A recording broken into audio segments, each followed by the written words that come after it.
はい、皆さん、こんにちは。आज चाहिँ हामी मिन्ना no निहोङ्गो Japanese भाषाको चाहिँ मिन्ना नो निहोङ्गो भन्ने बुकको लेसन 1 मा दाइकामा रहेको अ, वर्ड मिनिङहरू, शब्द र अर्थहरू चाहिँ शब्दको अर्थहरू के लाग्छ भनेर जापानिज, इङ्ग्लिस र नेपाली तिनटामा चाहिँ हामी व्याख्या गर्नेछौँ।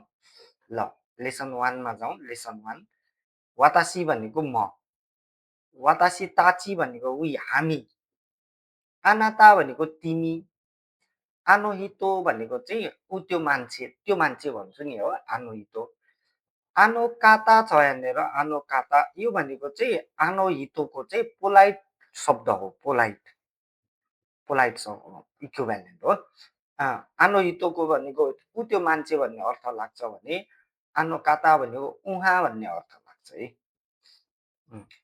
मिन्नासान भनेको सबैजना, एभ्री वान। अब सान छ, यो चाहिँ सान भनेको नेपाली भाषामा चाहिँ यसको जी भन्ने अर्थ लाग्छ। जापानमा चाहिँ नर्मल्ली के हुन्छ भने अरू कसैको नाम पारेर बोलाउनु पर्दा, नाम पारेर चाहिँ बोलाउनु पर्दा पछाडि सान जोड्नै पर्ने हुन्छ। किनकि जोड्नु भएन भने जसलाई बोलाइरहनु भएको छ ऊ मान्छेले चाहिँ आफूलाई चाहिँ अलिकति हेपेको जस्तो फिलिङ ठान्छ के हो, सान जोडेरै अरूको नाम पार्दाखेरि सान जोड्नै पर्छ भन्ने बुझ्नुहोस् है। च्यान भनेको पनि जी नै हो। यो चाहिँ अलि बच्चाहरूको नामको पछाडि मायाले लगाइने शब्द भनेर भनेको छ। बच्चाहरूको पछाडि लगाइन्छ, जी नै हो यसको अर्थ पनि। जिन भनेको नागरिक, नेपाली नागरिक, इन्डियन नागरिक भनेर भन्छु नि हो जिन। सेन्सेई भनेको टिचर। क्योसी भनेको चाहिँ इन्स्ट्रक्टर भनेर भनिन्छ, इन्स्ट्रक्टर, प्रशिक्षक भनिन्छ नेपालीमा। यहाँनिर शिक्षक शिक्षिका भएको रहेछ, प्रशिक्षक। पेसा उल्लेख गर्दाखेरि प्रयोग हुन्छ यो चाहिँ, पेसा उल्लेख गर्दाखेरि। ल, गाक्सेई भनेको चाहिँ विद्यार्थी, गाक्सेई। खाइस्याइन छ, खाइस्याइन भनेको कम्पनीको कर्मचारी, कम्पनीको कर्मचारी है। स्याइन भनेको पनि अब कम्पनीको कर्मचारी नै हो हुन चाहिँ हो। त्यो चाहिँ कस्तो हुन्छ भने कम्पनीको पछाडि, जस्तै म चाहिँ आइएमसीको कर्मचारी हुँ भन्न पर्यो भने त्यतिखेर चाहिँ आइएमसी नो खाइस्याइन नभएर आइएमसी नो स्याइन। कम्पनीको कुनै पनि कम्पनीको नामको पछाडि चाहिँ म यो कम्पनीको इम्प्लोइ हुँ भनेर भन्दाखेरि चाहिँ त्यतिखेर प्रयोग हुन्छ स्याइन है। गिन्कोइन भनेको ब्याङ्कको कर्मचारी, इस्या भनेको डक्टर, इस्या। केन्क्युस्या छ, केन्क्युस्या त्यो चाहिँ अनुसन्धान गर्ने मान्छे, अनुसन्धानकर्ता, रिसर्चर। एन्जिनिया भनेको इन्जिनियर भइहाल्यो। अब दाइगाकु छ, दाइगाकु भनेको विश्वविद्यालय, युनिभर्सिटी है। अर्को पान्नामा छ ब्योइन छ, ब्योइन, ब्योइन भनेको हस्पिटल, अस्पताल। डेङ्की भनेको बत्ती, लाइट। दारे भनेको चाहिँ हुको, दोनाता पनि हु नै हो, तर यो चाहिँ पोलाइट इक्विभ्यालेन्ट अफ दारेको, पोलाइट इक्विभ्यालेन्ट हो, पोलाइट शब्द वर्ड हो यो, दारेको पोलाइट वर्ड। साई भनेको वर्ष, जस्तै म 25 वर्ष भए, निजु गोसाई। नान्साई भनेको कति वर्ष। अनि ओइकुचु भनेको छ यहाँनिर, ओइकु पनि नान्साईको चाहिँ, ओइकुचु पनि नान्साईको पोलाइट इक्विभ्यालेन्टको रूपमा प्रयोग गरिन्छ। हाई भनेको एस हुन्छ, इए भनेको नो हुँदैन। अब रिन्स्युसी भन्ने छ। अब मिन्नानु नियोङ्गो चाहिँ नर्मल्ली 3टा भागमा हुन्छ। एउटा चाहिँ रेन्स्युबी, रेन्स्युसी भनेर हुन्छ हो। अनि त्यसपछि चाहिँ मोन्दाई भनेर 3 पार्ट हुन्छन्। यो चाहिँ त्यसमध्ये रेन्स्युसीमा चाहिँ नर्मल्ली के हुन्छ भने खाइवा के अरे कन्भर्सेसन हुन्छ, कन्भर्सेसन सम्बन्धीका वर्ड मिनिङहरू। जस्तै यहाँनिर हाजिमे मास्ते छ, हाजिमे मास्ते। हाजिमे मास्ते भनेको चाहिँ अब यो चाहिँ अब बिहान छ भने गुड मर्निङको ठाउँमा प्रयोग हुन्छ, दिउँसो छ भने गुड आफ्टरनुनको ठाउँमा प्रयोग हुन्छ।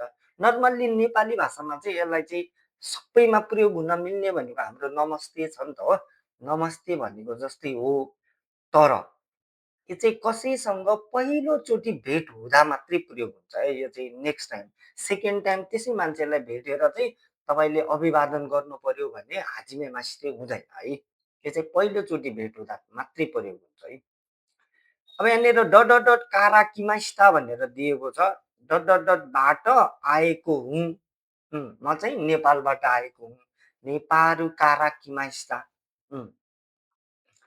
दोजो भनेको चाहिँ दोजो मात्रै भनेको पनि अर्थ लाग्छ, तर यो लेसनमा चाहिँ दोजो युरोसिको ओनेगाइसिमास छ हो।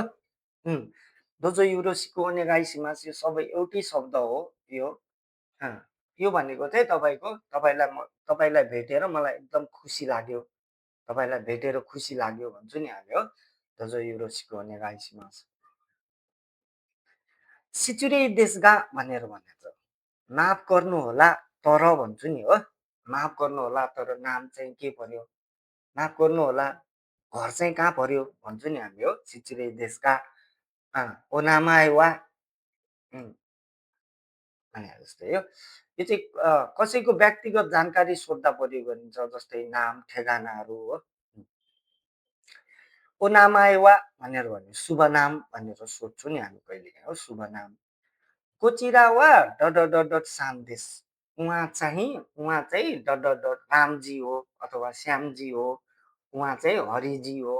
कोचिरावा डट डट डट सान्देश। अब यहाँनिर केही देशका नामहरू छन्। देशका नामहरू चाहिँ नर्मल्ली चाहिँ अब चाइनाको, जापानको र कोरियाको बाहेक अरू सबै देशका नामहरू काताकानामा लेखिन्छन्। त्यही भएर यहाँनिर काताकानामा लेखिएका छन्। नेपारू छ नेपाल, अमेरिका लेखिएको छ अमेरिका, इगिरिसु बेलायत, इन्डो भारत इन्डिया, इन्डोनेसिया इन्डोनेसिया, इन्डोनेसिया लेखेको छ यहाँ।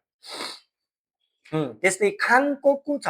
खाङकोकु भनेको कोरिया, त्यही भएर खाङकोकु कोरियाको नाम चाहिँ हिरागानामा लेखिएको हुन्छ, किनकि कोरियाको देशको नाममा खान्जी प्रयोग भएको भएर यसलाई चाहिँ हिरागानामा लेखिन्छ। ताई भनेको थाइल्यान्ड, चिङ्कोकु भनेको चाहिँ चाइना। चिङ्कोकु पनि यो खान्जीमा लेखिने भएको भएर यसलाई पनि हिरागानामा लेखिएको छ। दोइचु भनेको चाहिँ जर्मनी दोइचु। निहोन भनेको जापान। ब्राजिल भनेको ब्राजिल है। अब यहाँ तल्लोपट्टि चाहिँ केही त्यहाँ चाहिँ अब काल्पनिक कम्पनीहरू, काल्पनिक हस्पिटलहरू, काल्पनिक युनिभर्सिटीहरू जुन चाहिँ त्यहाँ क्यारेक्टर बनाउनलाई यहाँ प्रयोग गरिएका छन्, जुन चाहिँ आइएमसी, पावादेङ्की, ब्राजिलिया, यिनीहरू भनेका चाहिँ यो लेसनमा प्रयोग भएका काल्पनिक कम्पनीहरू हुन्। काल्पनिक कम्पनीहरू है। अब कोबे बेओइन छ, यो पनि काल्पनिक कोबे बेओइन भनेर चाहिँ दिएको छ यहाँनिर, काल्पनिक अस्पताल। यो चाहिँ कल्पना गरेर राखिएको एउटा अस्पतालको नाम हो कोबे बेओइन। कोबे भनेको जापानको एउटा सिटीको नाम हो, बेओइन भनेको हस्पिटल हो, कोबे बेओइन।